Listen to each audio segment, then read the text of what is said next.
کہ ایک انسان کو بچانا بالکل ایسا ہے کہ جیسے پوری انسانیت کو بچانا۔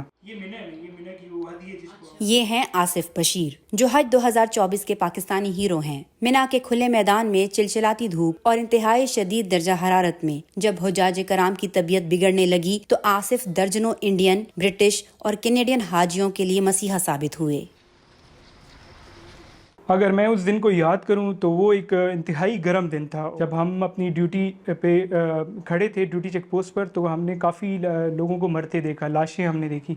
تو ویسے تو جو ایمبولینسز تھی، ڈاکٹرز تھی، وہ لوگوں کی ہیلپ کر رہے تھے، لیکن سارے لوگوں کی ہیلپ کرنا آلموسٹ امپاسبل تھا۔ تو پھر ہم نے ہماری والنٹیئرس کی ڈیوٹی تھی وہ لوگوں کو گائیڈ کرنا تھا، لیکن ہم نے پھر فیصلہ کیا کہ جو ہے ہم لوگوں کی جن کی ہم جان بچا سکتے ہیں ہم جان بچائیں گے۔ تقریباً 350 سے 400 لوگوں کو جو ہے ہم پانی بھی پلایا ہم نے، تو پھر ہم نے ان کو اپنے کندھوں پہ اٹھا کے اور جو ہے ہاسپٹلز ہم نے پہنچایا ان کو، اور ان کو طبی امداد دی۔ اس دن اگر میں یاد کروں تو تقریباً 26 سے 27 لوگوں کو ہم نے ہاسپٹل جو ہے وہ پہنچایا، جس میں سے تقریباً الحمدللہ 17 لوگ جو ہے جن کی جان بچی۔ اس میں زیادہ تر انڈیا کے حجاج تھے، پاکستانی حجاج بھی تھے، انگلینڈ کے بھی تھے اور کینیڈا کے بھی تھے۔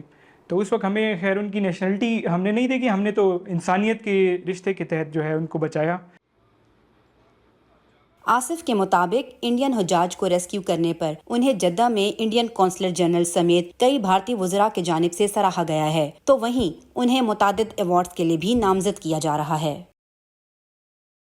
میں گورنمنٹ آف انڈیا کا بہت شکر گزار ہوں کہ انہوں نے جو ہے اس چیز کو ایکنالج کیا، اسپیشلی جو منسٹر اسمرتی ایرانی ان کی اور دیگر وزراء نے بہت زیادہ اپریشیٹ کیا۔ انہوں نے پرسنلی جو ہے مجھے لیٹر آف اپریسیشن بھی بھیجا، اور جو ہے مجھے جو ان کا جان بچانے والے کا ایوارڈ ہوتا ہے، جیون رکشک اس کو کہتے ہیں، تو اس کے لیے بھی مجھے انہوں نے کہا کہ وہ مجھے نامینیٹ کریں گے۔ برٹش نیشنل جو تھے انہوں نے مجھے جو ہے کنگس چارلز گیلنٹری ایوارڈ کے لیے جو ہے انہوں نے کہا کہ وہ نامینیٹ مجھے کریں گے۔ رواں برس دوران حج لگ بھگ 1500 کے قریب حجاج کی اموات رپورٹ ہوئی ہیں۔ آصف اس کی وجہ بزرگ حجاج میں قوت مدافعت کی کمی قرار دیتے ہیں۔ حج جو ہے وہ ایک انتہائی مشقت والی عبادت ہے، تو اس کے لیے تندرستی اور صحت ہونا بہت ضروری ہے۔ تو منا کی جو وادی ہے وہ ایک بہت کھلا میدان ہے، اور ادھر پھر شدید گرمی آنے والوں کے سالوں کے ساتھ گلوبل وارمنگ کی وجہ سے گرمی شدید سے شدید تر ہوتی جائے گی۔ تو اپنے والدین کو کسی اور کے رحم و کرم پہ نہ چھوڑیں۔ وہاں پہ جب 25 لاکھ لوگوں کا جب سمندر ہوتا ہے تو کوئی آپ کے والدین یا پیرنٹس کا خیال کرنے والا نہیں ہوگا، تو خدارہ اپنے والدین کے ساتھ خود جائیں، بلکہ عمر کے آخری حصے کا ویٹ نہ کریں اس چیز کے لیے۔